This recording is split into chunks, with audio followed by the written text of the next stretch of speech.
Not forget, I'm talking about the former Intercontinental Champion of the world, Macho Man Randy Savage. Nothing means nothing. Nothing means nothing, man. Nothing means nothing. What do you mean by that? I'm talking about all the way to the top, yeah. Unjustifiably in a position that I'd rather not be in, but the cream will rise to the top, oh yeah. Macho Madness, yeah, has got more to offer than President Jack Tunney thinks that I got. Yeah, now let me tell you something right now. Cards stacked against the Macho Man Randy Savage in WrestleMania 3. Yeah, let me say it, yeah. Let me say it out loud.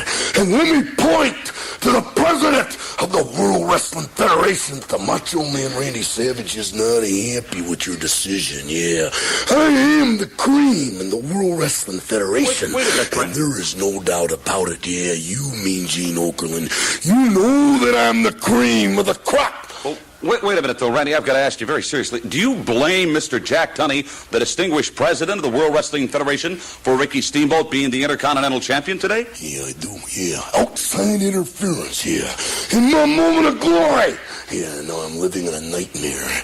And I am the cream. And now, not only the Intercontinental Heavyweight Championship belt must fall, but the World Heavyweight Championship belt. Because Hulk Hogan, yeah, I am the cream, yeah. The cream of the crop. And there is no one that does it better than the Macho Man Randy Savage. On balance, off balance, doesn't matter. I'm better than you are, yeah. And I'm talking to everyone in the World Wrestling Federation. And I'm even talking to President Jack Tunney, yeah. I'm on my way. And nothing is gonna stop me. Nothing's gonna stop me. You know, just out of curiosity, Randy, and I certainly don't want to diminish your tremendous God-given talents, but I'm very curious. I haven't seen Elizabeth lately. Yeah, she's on the outside of the ring. Does she interfere in matches? Yeah. Nothing, zero, yeah. Pure athlete, yeah. And I've been, maligned from the top to the bottom. And because they can't handle the Macho Man Randy Savage, the cream of the crop, nobody does it better.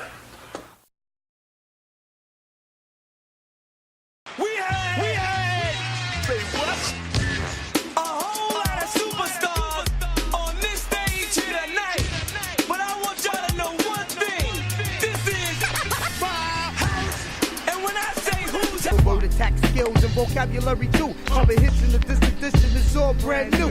You're through. I'm interplanetary and like Doctor Who. So who? Fuck your beef, no relief. I step on stage, girls scream like I'm Keith. What's up, everybody? Ring Time Pro Wrestling is at it again. Keith is in the building on this early morning or late night, depending on however you want to look at it. Here to talk about the wonderful pay-per-view that's coming up tomorrow called Backlash. We were supposed to get this to you earlier this week, and I was supposed to go break down the entire week. Go fast forward a lot of this, right? So, what I will do is give you a recap of the greatest Royal Rumble from Saudi Arabia. Not overly eventful. Not a lot of consequential things happen in Jeddah, Saudi Arabia, but we will talk about it. Brief overview, Raw, SmackDown, complete breakdown of Backlash. Keisha is not with us because Keisha is currently working protecting America's airports. So, without further ado, it is just me. So let's get into the greatest Royal. Well, yeah, let's get to that, and then we'll talk about some other things. So some other things happening in the world of wrestling. Chris Jericho, who is living his best wrestling life right now. Killing it all over the world, dropping new singles with Fozzy. And, hey man, he showed up in New Japan again. One thing, once you become a legend, and you still young enough to enjoy it, oh man, you can rock out. Because he is still doing New Japan stuff, he shows up for WWE stuff, he's just doing what he want to do. I mean, like, you just see the guy living his best life. Like, he's enjoying what he's doing. He's doing things, and he's getting paid probably an insane amount of money. I think we all should aspire to live that kind of life. And the dude is a bomb-ass podcaster. I am not always happy when other wrestlers get it. Well, not other wrestlers, because I'm not a wrestler. When wrestlers get into the podcast game, because sometimes you wonder, like, all right, is another guy taking up the downloads? No, I'm just playing. But Jericho, man, is freaking amazing. And the funny thing is, I think a lot of his best interviews aren't wrestling. Like when he sits down and talks to just music people and entertainment people. I listened to an interview he did with Method Man not too long ago, and that it's pretty good. But yeah, man, I mean, Jericho is one of the men in this podcast game. Like I mean, two podcasts I've really just started listening to a lot more lately is his and Joe Rogan's. So, and I like that. I like those styles. I would love to be able to sit down and really chop it up with somebody for like an hour and a half, and just flesh things out. But anyway, back to the wrestling. Greatest Royal Rumble, Jeddah, Saudi Arabia. So we learned a lot about why this event took place. Because watching the show, it was a bit commercial. It was a commercial for WWE, but it was also a commercial for Saudi Arabia. And I guess they got a lot of new initiatives. They're trying to do a lot of new things. And I think they're trying to shed some imagery. They're still kind of overly religious, fanatical, but that's going to happen. I mean, because you got to understand, one of the things we take for granted in the United States is that we have a separation of church and state. And that does not really exist in a lot of places around the world. Saudi Arabia is one of those places where it does not, and they're loosening up some of the reins with that, but just understand that it's still tight over there. And they give you a little slack if you ain't from there, but only a little bit, right? Let's say you happen to love somebody who has the same gender as you, and y'all want to hold hands. Somebody will politely come to y'all and tell y'all, hey, don't do that here. If you do it again, it ain't going to be polite no more. So, yeah, I mean, just understand. It's a different world. Was there a lot of controversy about them going to Saudi Arabia? Yes. Actually, way more heat than I thought there would be. A lot of social circles really had a big problem, especially since the WWE had really prided itself on the women's evolution and women moving forward. And I mean, the way they've been touting it, and some of the things I've heard Triple H and Stephanie say in interviews lately is that, hey man, they're trying to get to a gender fluid imagery of the WWE. And in a sense that, hey, who made events a show won't really be determined by the gender. It'll be who's hot, who has the. Does it make sense? And we've seen it. Like ladies have made event at pay-per-views now. The ladies have made event at Raw and SmackDown with regularity. So I wouldn't take this event as a step back. And I know this is easy for me to say because I'm a man. It is easy to look at things a certain way when you're not the affected population. But I got what WWE was doing. And I looked at it from a business sense. And the thing is this. Hey man, it was a money grab. Simple and plain. It was a money grab, but I don't want that to sound so bad because I don't think this thing is so pure that people are going to be above money grabs, right? It's the same reason why artists go perform concerts for the king of whoever or the prince of wherever, because I mean, and they don't know nothing about the political stance. A lot of them don't even know about the politics over there. Just like, hey man, before Gaddafi died over in Libya, before he was killed, hey man, he used to bring all kinds of people over. I think when people found out like the atrocities and the human rights violations, then they wanted to get the money back, stuff like that. But before that, it was like, you telling me I can go get $1 million for a birthday party, I'm going to go do it. This is what WWE essentially did.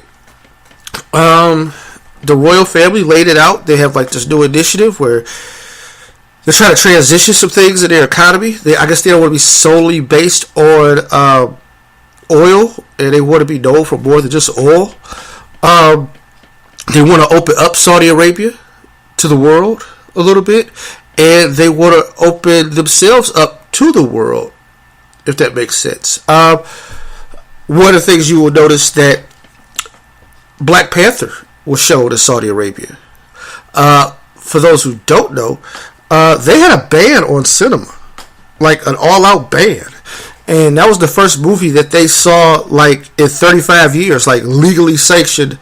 Not like, because, I'm sure people, especially with the technology today, people got Fire Sticks and all kinds of stuff, and they, got a VPN and started, watching movies, over the internet and stuff like that. But no, this is like actually at a theater, and the government knows about it because they like, yeah, bring that over.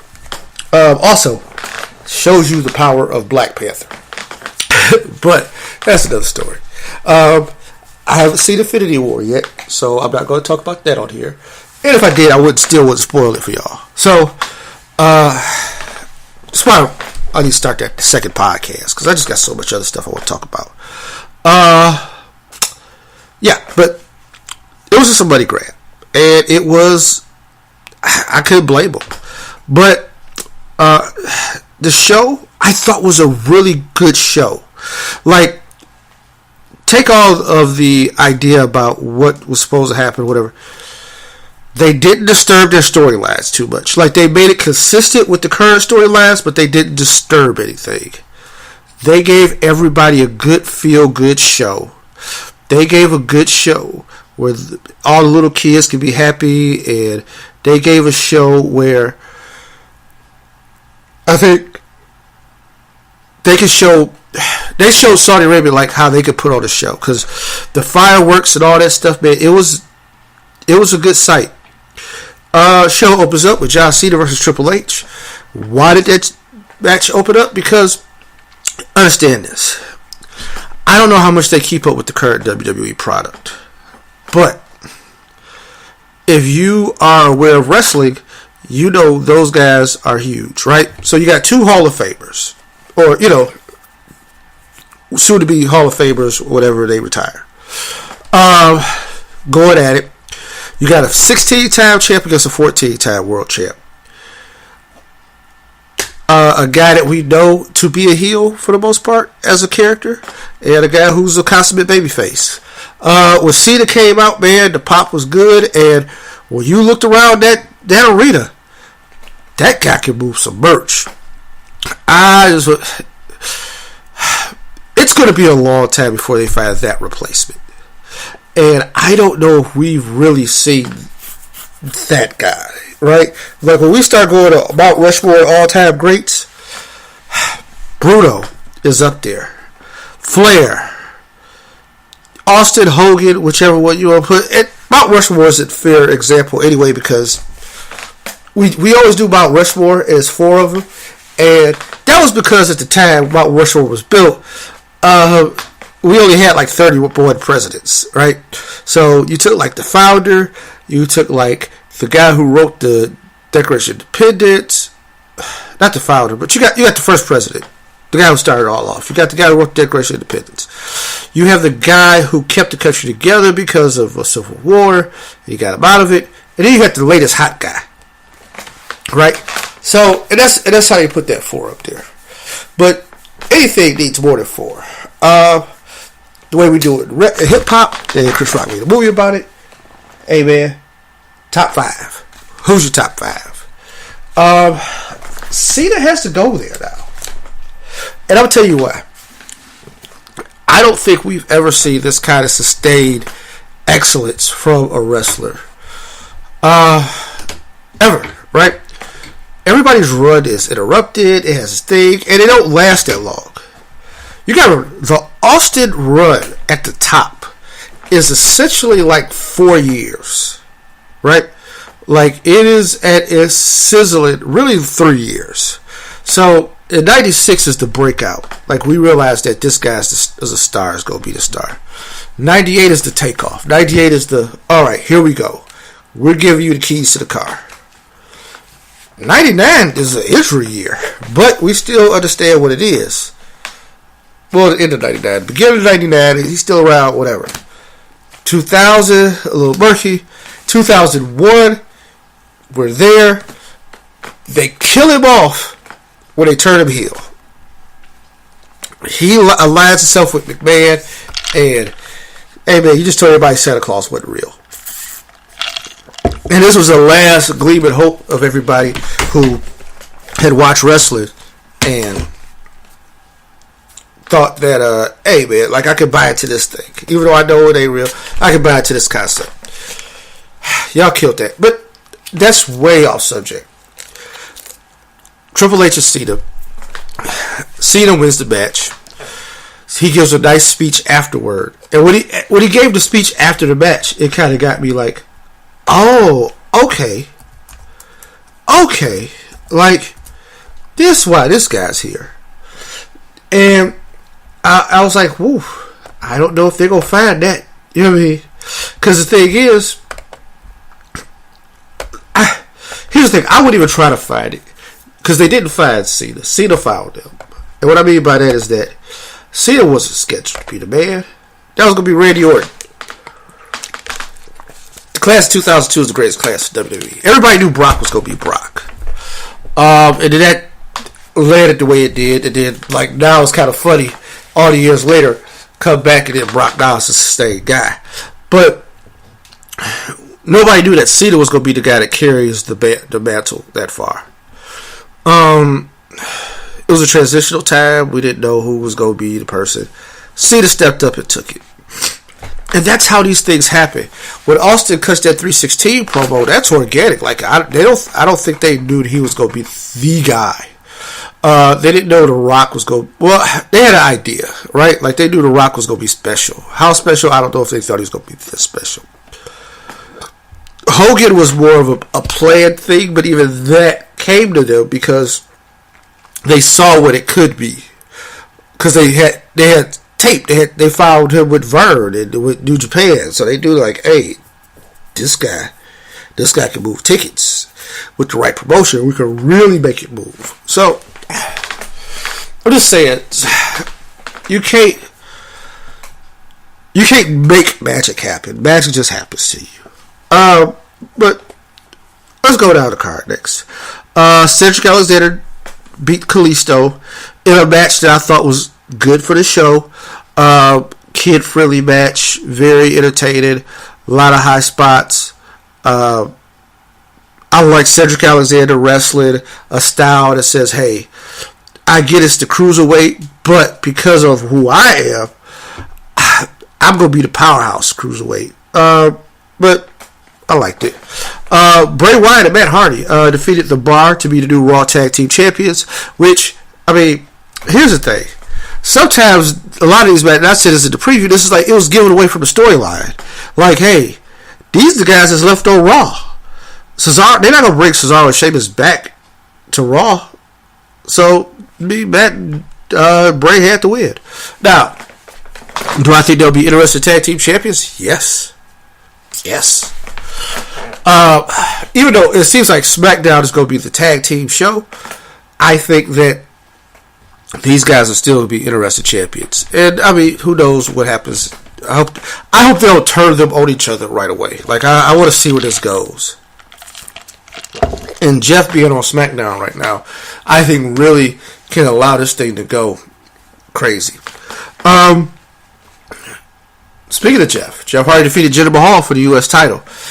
Jeff retains the U.S. title, and that's the title that he'll keep over on SmackDown, which, once again, we knew that was going to happen.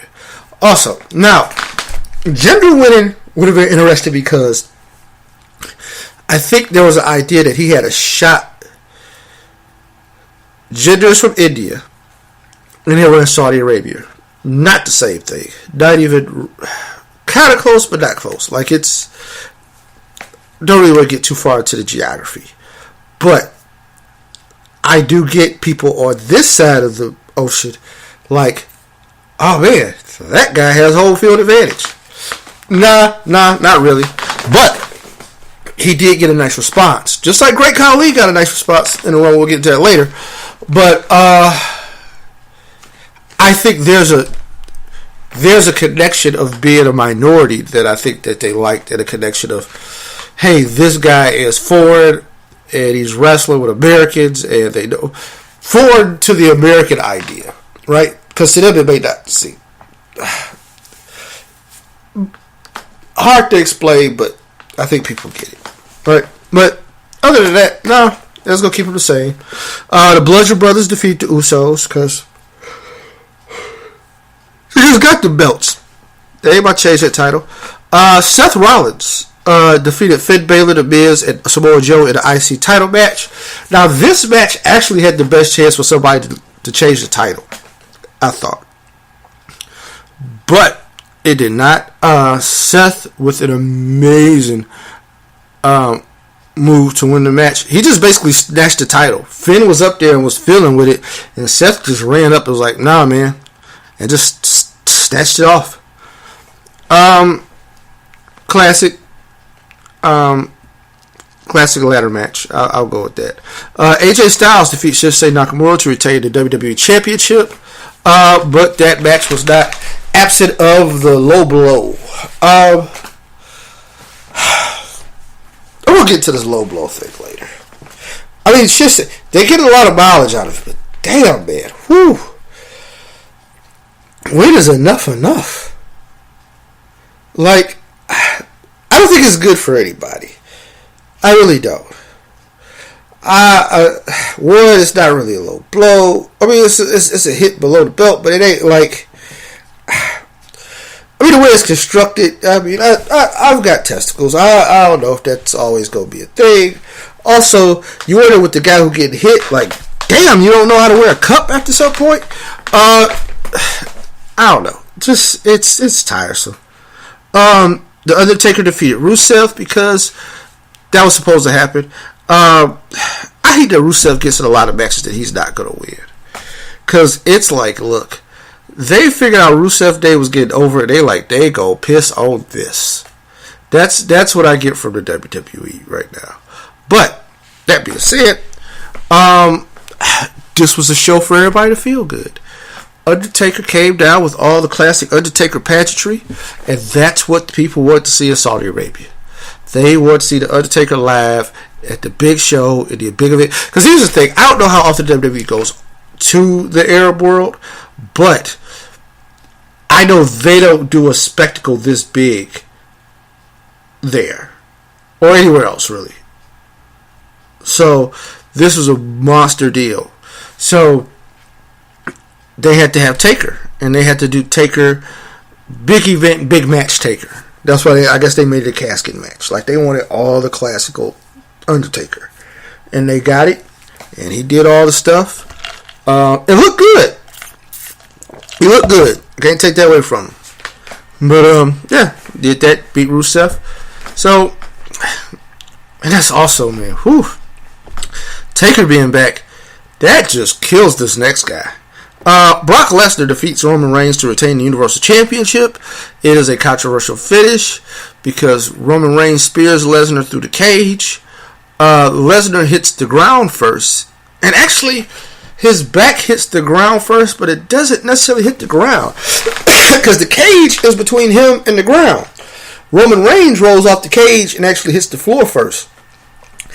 The ref made the call, gave the match to Lesnar. They said it was the wrong call. They acknowledged it on TV. And it's like, whew. I guess Roman Reigns now has rights to the next title match. The next Universal title match. But, it's kind of like, maybe they should have did something else if they was going to have a screwy finish. Because here's the problem. In wrestling, sometimes you do throw out the logic. But you cannot leave just blatant holes in the plot.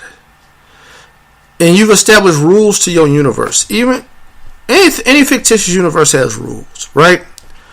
And I'll tell you as somebody who tries to write a little bit. If I write rules about time travel, and this is the rules of time travel. It's like you watch Doctor Who. There's some principles that Doctor Who cannot break. And you can't break them because they've been established. Like, look, it is a fixed moment in time. You cannot mess with fixed moments in time or you will mess up the entire, timeline. DC, Legends of Tomorrow. You fix acronyms, but you cannot let time just go. You can't go out and try to correct time, right? No matter what it is. Your mama died. You can't go back and try to fix that. You'll throw stuff off. Part of it, the Flash is part of that. Like you can't mess with time, right? What I'm saying to say, rules have been established. Wrestling has established rules. Steel cage match, first man to the floor wins the match. Actually hitting the floor. That's why we've done those finishes where both guys drop down. Who feet hit the ground first? Roman hit the ground. But I guess we could run an angle where he calls himself the true champion. But people hate his guts, so I don't know how much that's going to work. They've got to fix this, and they've got a Roman problem in it. I don't know if they're ready for it. Moving on. The Greatest Royal Rumble, 50-man Battle Royal. Filled with a bunch of dudes from NXT, guys from the main roster. The highlight is Titus O'Neil coming in at number 39 and tripping and sliding clear under the ring. You see the highlights everywhere. You see everybody laughing at him. But Titus has turned, something bad and something good, and is steady chugging on. And it's probably the most profile he's had in a long time. So, shout out to Titus. So, the winner's Braun Strowman. If you had him in your pool, you probably didn't win a lot of money, because I'm pretty sure that was the odds-on favorite. And once again, we was giving people what they wanted. So the card just had to make sense down the line. And they went ahead and put it on Braun Strowman. He got a nice, wonderful trophy and a belt, a title belt for the Greatest Royal Rumble, which actually looks cooler than most of the title belts they have floating around these days. So that's that. We move on to Raw. I guess I'll talk a little bit about Raw, because why not, right? We've had a lot of matches that I feel like, how I say this? We've been having a lot of same matches over and over again. And I don't know if we figured out how to have these matches and to, I get it. During the territories, they used to do a lot of same matches over and over again, but they weren't exposed on TV like this. So, you having the same matches over and over again, and then try to put the same match on pay-per-view. But I get it. Who's their competition? Why do they have to worry about that? I don't know. So, Roman Reigns comes out, talks his thing. Samoa Joe interrupts him, I think, via interview. One of these things I think they need to work on. If you're going to have Roman talk, do not bring out a guy who talks a lot better than Roman. Kind of just looks bad. Elias got revenge, beat Bobby Roode, and match was stopped. The Authors of the Pain beat some jobbers. Ruby Riott defeated Sasha Banks with full help of the Riott Squad. There was nobody really to help Sasha. Her and Bayley still got a thing, which they've never fully fleshed out, but we don't know how long that's going to last. We had a big, crazy 8-man tag. 6-man tag. I'm sorry. Roman Reigns joined up with Braun Strowman and Bobby Lashley to face Kevin Owens, Sami Zayn, and Jinder Mahal. Because, hey, once again, we're just going to add 2 more people to a match we've continuously kept having. Now, I will say this. Some nice spots by Braun, but other than that, No Way Jose defeats Baron Corbin with the help of Titus O'Neil. Natty defeated Mickie James. And we're still kind of doing the same thing with Ronda Rousey every week. Seth Rollins defended the IC title against Finn Balor, which is probably the best match of the week. Seth wins with the curb stomp. So I fully think Finn's out of the IC title picture, unless we're going to do something where Finn turns or something, which might be interesting. That I'd be here for. SmackDown, nothing really happened that was major. Big Cass clown Daniel Bryan with a little person.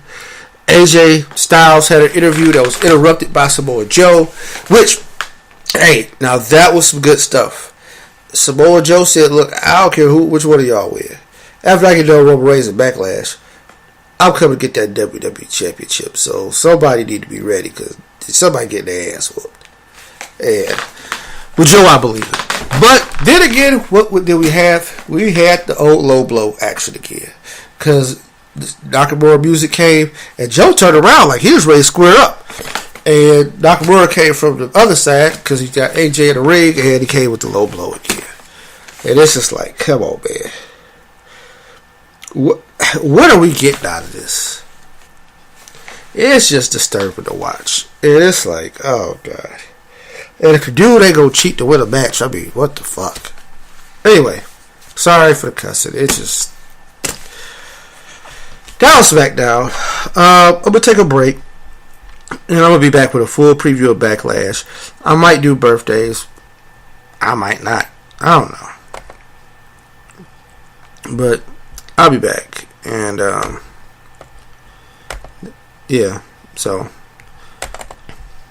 with that, let's do a little halftime promo or something.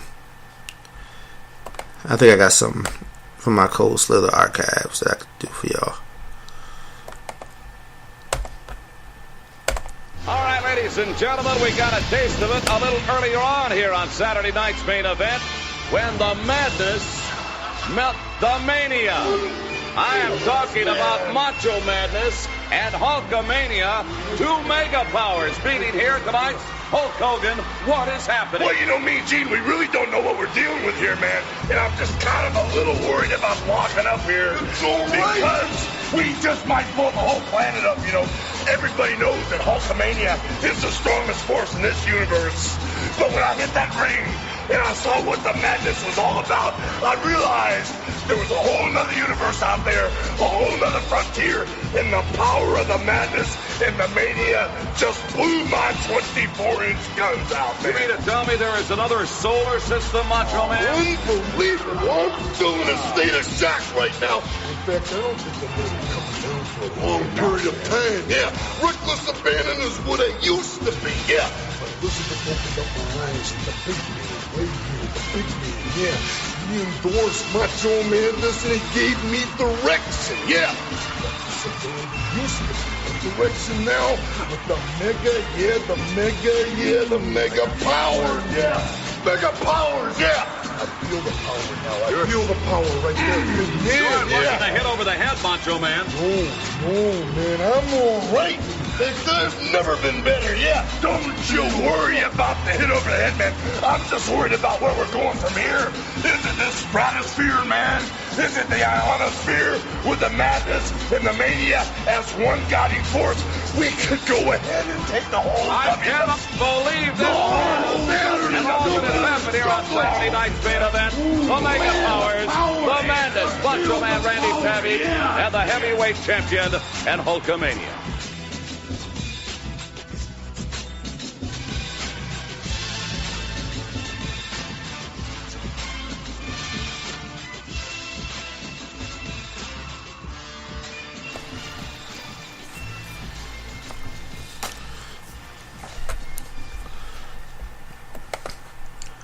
All right, we are back. So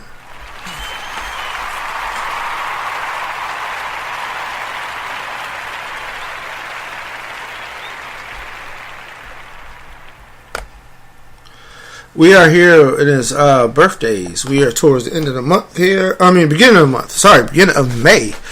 Wow, 2018 is flying through.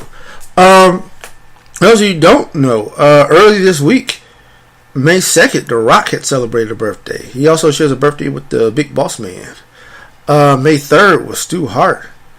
May 4th, Friday, Scott Armstrong. The ref, Scott Armstrong. Brothers with Brian Armstrong.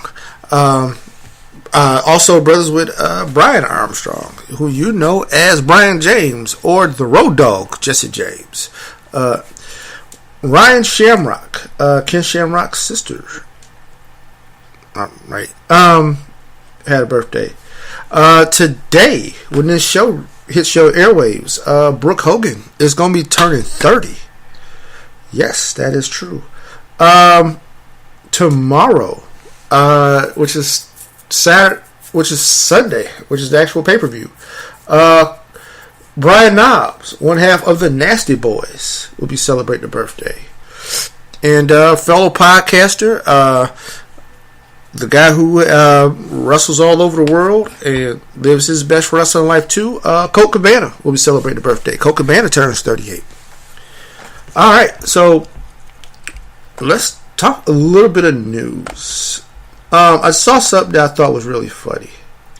So,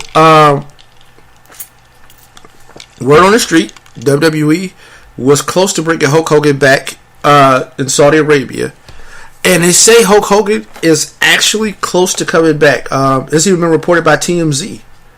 As reported, WWE and Hulk Hogan have recent talks about the possible return to the company. TMZ said they plan to bring him back to the squared circle. And they talking about Hogan actually wrestling, which I think is preposterous. I mean, maybe he's healed up and all that, but that dude could barely move last time I saw him. But yeah, they said they wanted him in Saudi Arabia, but it didn't happen. He was inducted to the Boys and Girls Club Alumni Hall of Fame and gave a speech at the event this week. And he was to help educate kids not to use the same language that he did. Alright. Anyway, WWE was paying close attention to Hogan's speech and how it would be received. TMZ asked Hulk Hogan, asked WWE, and they applaud his work and all this stuff. I'll see, man.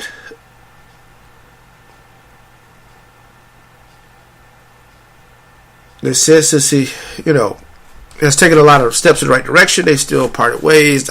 Look, I'm not in a rush to see Hogan back at WWE. I don't think he makes the product any better. I don't think he'd make a good authority figure. I think he wants to wrestle. I think Hogan still thinks it's 1984, which most wrestlers do, right? I think Flair still think he can go. I think it's just part of it. I think that's what makes those guys great, probably. Just like hell, Michael Jordan still think he can score 50 points on everybody. I ain't really excited about it. I don't have no animus against it either. I get things happen.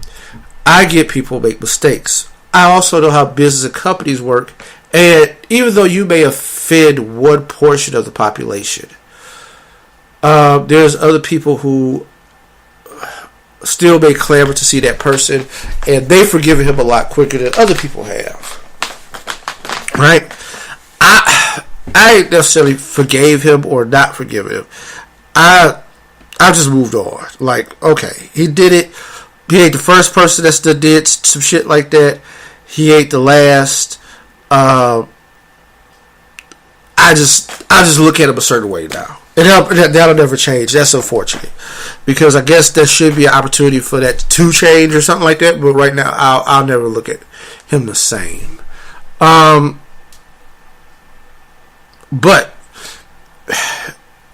the WWE probably does see a cash value in him in some capacity. And they know they can move a lot of nostalgia merch and stuff like that if they probably had him back in the fold and somebody to push that stuff. So, I know it was under the assumption he'd never come back. I figured he'd be back. The only person who never could come back, one, is because he's dead. Two, the horrific act that he did won't allow it to ever be. But, if you don't do anything totally horrific, like rape somebody or something, or kill your family, you'll make it back. And that's in anything. Because we got a capacity to forgive. And we let stuff slide with people that we like. So, this right here, I think, it's been a few years. And I think that's the thing, too.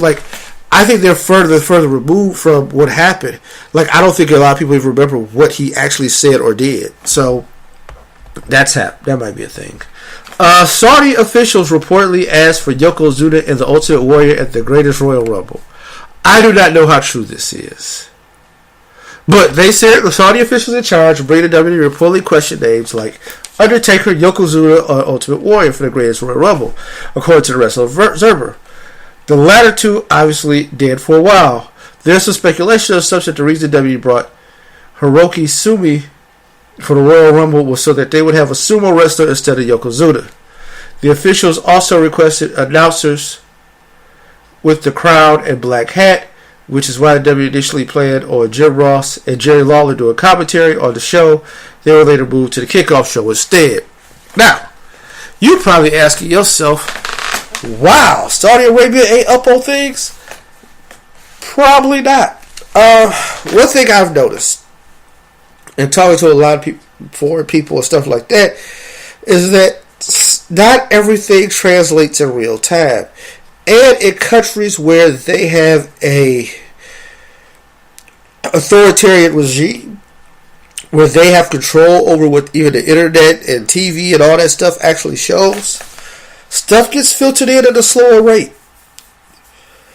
Understand this. You know why Dennis Rodman was a big deal going to North Korea and with Kim Jong-il or Kim Jong-un? It was because to them the 96 Bulls was the champs. That's why he was able to get every 96 Bull that didn't have a job. So with Randy Brown, Ron Harper, and all them dudes, hey man, it was like, posse up. We go to North Korea, get a check. That was it. Hey man, Michael and Scotty wasn't going. Kukoc is like, hell no. I've been to enough war-torn countries. No, fuck that. But yeah, they went because in North Korea, that's what's cracking right now.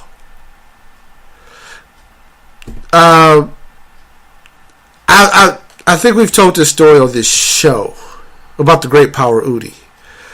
If I have not told this story, I will go ahead and tell it. It is a story from one Cliff Compton, Domino, one half of the former SmackDown champions, Deuce and Domino. Him and Luke Gallows went to Nigeria and wrestled and made a good chunk of money because to them SmackDown was cracking from 2007 in like 2012 and 2013. So, and they wanted other names. They wanted John Cena and all this stuff. Guys they wouldn't go get. But they took the guys that they knew because that's what they've been watching. They've probably watched. Here's the thing. They might have thought these guys just went on TV for a while, but he'll be a dead probably didn't register for them. This is like probably some of the last wrestler they watched, like full scale. And then they see clips of other things. Like they know who, like I said, they knew who John Cena was. They had the idea of the star power of John Cena. But like current storyline, they don't know John ain't the man. Nah. So I think the story was funny, but at the same time, I'm like, nah, I get it. I understand. Like I said, it's one of those things. As y'all know, Chris Jericho returned to New Japan. Wrestling the Taku. I have not watched the show, so I am not going to give you any feedback right now. But next week, I got a show coming. Next week, I'll talk about it all. He attacked Naito again. This match is gonna happen. They say it will likely happen at New Japan Dominion, June 9th in Osaka. Jericho previously said he was done with New Japan and things just didn't work out. So he was either swerving or, I don't know. A lot of people swerve. See, the thing is, too, you don't know what a wrestler gonna do, man. They always say something. And then what they say at the time actually might be true. But when the checks start rolling, people do different things. But, yeah, so that's happening. I'm not going to get too further into news because I got to get to Backlash. And I got to get some sleep because I got to pick my wife up in the morning. Well, this is actually the morning. So in another couple of hours. Backlash. Generally the event that happens after WrestleMania. And it's kind of like the story is Backlash because it is we're going to filter out the results of WrestleMania. And so there's going to be some hell to pay for all the stuff that happened. So people go get some revenge, and it's going to be crazy. Well, let's take a look at it. This is the 14th Backlash. This is the first one since 2009 to feature both Raw and SmackDown.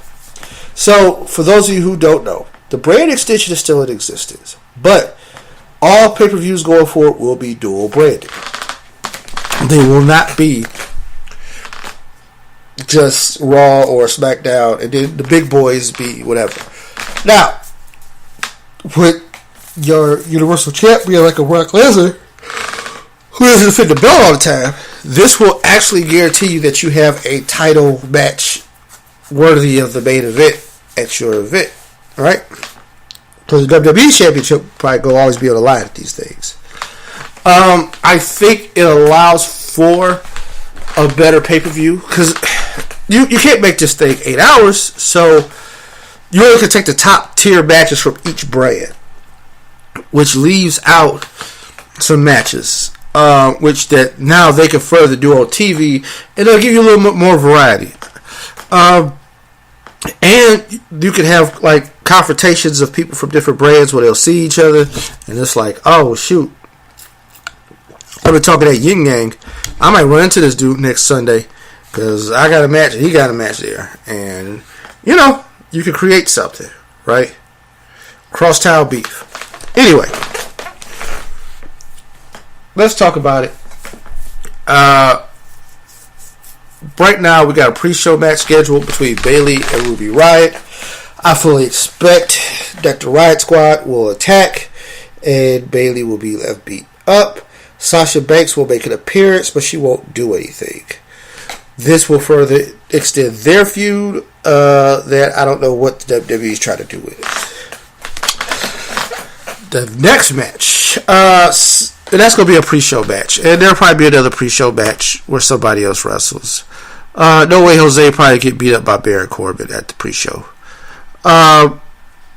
Seth Rollins will defend the IC Championship against The Miz. Now, I think it'll be a good match. I think it'll be entertaining. The Miz does not have the Miz Taraj. Miz is not going to leave SmackDown anytime soon. Seth Rollins defeats The Miz. That's just simple.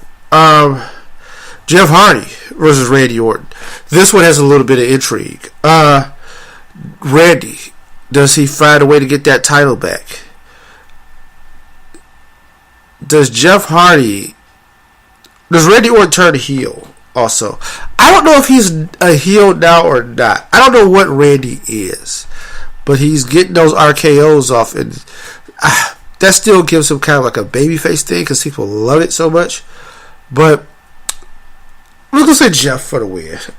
Like, a lot of these championships are so new that I don't think there's going to be any transition at this pay-per-view. Nia Jax defends the Raw Women's Championship against Alexa Bliss. Same principle. Nia worked hard to get to this point. Nia has overcame a lot to get to this thing. Putting her in matches against Asuka that we knew she wouldn't go win. It was a lot. Yeah. And Nia's doing a lot, man. Like, she's doing a lot of press with this belt. She's going to a lot of different outlets, and she's repping the championship well. Not that we thought that she wouldn't, but just saying, she's repping the title well. Big Cass versus Daniel Bryan. Now, this one is probably the most interesting. Here's why. Ideally, Big Cass wins, get some heat. He'll win, but by barely. Bryan winning because, hey, Bryan's back. But I don't know what that means. Right? Like, I don't know. It's good to see Daniel Bryan back. Right? But it doesn't feel magical this time. And I think part of it is everybody's kind of on pins and needles. Like, he came back that first time, and we was loving it, and we thought it was, all right, we're going to get back to what we got back to, and it didn't happen. I don't know if people was invested this time around. And just things happen, man. Like, 3 years of the WWE is so long just because the way they structure things. You know, like I think a lot of times we get caught up on title changes and people swapping out titles after a few months or a few weeks and stuff like that. But, hey man, 3 months in today's wrestling is probably like 2 years old school. Just because it's overexposed and there's too much stuff going on. I think Cass wins. That'll give him a lot of heat. And then if they got big plans for him, that'll be the move. The feud won't be over. Plus, you got to get a little guy something to overcome, right? So, if Cass figured out a way to win, and then Bryan said, you know, like, hey, I ain't falling back, I ain't quitting, and then they take it to another pay-per-view, and then we could do something out of that. The other idea is this. Bryan wins, but barely. And Cass just say you got lucky, and he'll attack him on Tuesday, and we'll still be rocking and rolling. Roman Reigns versus Samoa Joe is actually a very unique proposition too. I feel like both of these guys can use a win. Joe, because this is his first thing back, really, because the Royal Rumble doesn't really count. And he would go win that belt since he was going to SmackDown. I think a win over Roman Reigns firmly puts him in the WWE title picture. I don't think Roman needs another loss, though. Now, we could go Broadway with this, and nobody has to lose. And it was just two tough Samoa guys slugging it out. Like, we can make that the narrative. That could be the thing. Two badasses gave it all they had. And that's it. And both of them will move on. Because both of them would like to be the world champ on their respective brands. Which would be interesting, you know, maybe in like 3 months. Because Brock might not be back till SummerSlam or whatever. And those two run into each other somewhere. And they see each other and they both got the belts. And it's like, I'm the man. Nah, you think you're the man. But that's not true. You know, something like that. I don't know. But that being said, let's go. I'm gonna go Roman Reigns because WWE does things that don't make a lot of sense, and I think Joe could lose but still talk himself out of it, if that makes sense. There, you can make a finish where Joe comes back on Tuesday night, like, man, whatever, that's some bullshit, and he can talk his way out of it. SmackDown Women's title. This one is an interesting one too. Carmella will defend the title against Charlotte Flair. Now, ideally, Charlotte Flair versus Carmella in a one-on-one match with sanctioned rules and everything being normal. There is no chance in hell Carmella should win. Carmella just cashed in Money in the Bank and won that title. Charlotte also has a problem with the Iconics. The new ladies from NXT who are now on SmackDown. They have shown a purchase to interfere in her matches, so I'm going to say that this is going to continue. I think Charlotte will have Carmella dead to rights, and the Iconics will cause a problem, and with it being 2 of them, one can distract the ref, the other one will do the cheating. Becky Lynch may get involved. She might show up, run down to the ring, try to help. Naomi might be a part of that mix too, or Asuka. I'm sorry, Asuka's gonna be a part of that mix, but it'll all be for naught because Carmella will still figure out how to capitalize, and I think that will take care of that match. Braun Strowman and Bobby Lashley will take on Kevin Owens and Sami Zayn. This match has happened 4 times already on free TV. What's the point of doing it at the pay-per-view? Now, the only way this makes sense is if KO and Sammy figure out a way to win, and there's some friction between Braun and Lashley, which I ain't really excited about either because I don't really want to see them two wrestle. Even though somebody's going to try to book it. Somebody is. Or something. Like, oh wow, these two big monsters will go at it. I don't think they've done enough proper hype for Bobby Lashley for us to understand who he is. If you watched WWE 10 years ago, you have a full understanding of what you're looking at with Bobby Lashley. The problem is that the majority of their fan base does not have 10-year memories, and the way that they move and cycle things, I don't think they have a 10-year memory, right? And they don't foster the idea of somebody being successful that long ago and they haven't been around. They won't talk about them being somewhere else. They don't even hype up his MMA career enough. The biggest hype I would have is that Bobby Lashley is like 16-1. Like, that's a big deal. Like, that is something you could be selling because you might want the Bobby Lashley Brock Lesnar match, right? Yeah. So Lashley is 15-1 in his mixed martial arts career. That's huge, and I don't think he's lost a match in a long time. Like, that's the kind of stuff you be selling. Because and mention it's in Bellator. Y'all, don't nobody got no contracts. Talk about it. Because here's the thing. That will be part of the storyline. Brock don't care about that. Bobby, you was in Bellator. Yeah, it's like you being in TNA. You ain't wrestled in the big leagues in a while. You ain't fought in the big leagues. My guy, Brock Lesnar, prime time attraction, main attraction, the big companies, the big deal. You know what I mean? While you out here winning championships in AA, we out here in the major leagues, homeboy. Like, that's the promo.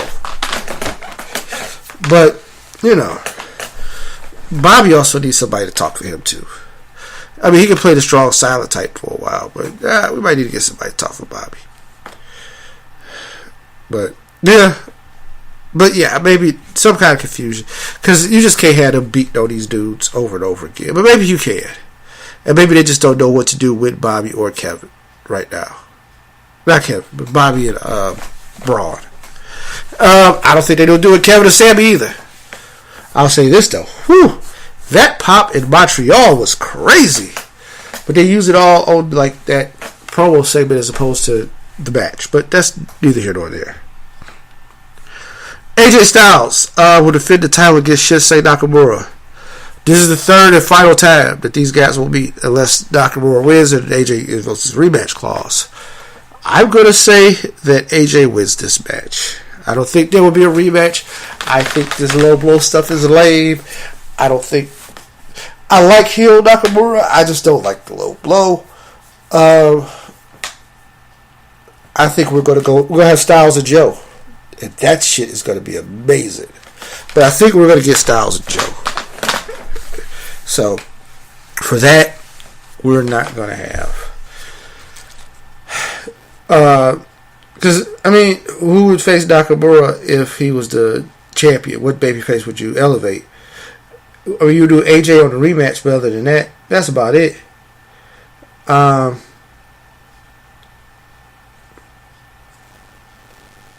so I'm going to go with AJ defeating Nakamura and retaining the WWE Championship. And with that, that's Backlash. All in a bow. We'll see how it falls out. You can stack up my predictions versus the results. And with that, we are out. We will see y'all next week. And we will talk about some more wrestling. Peace.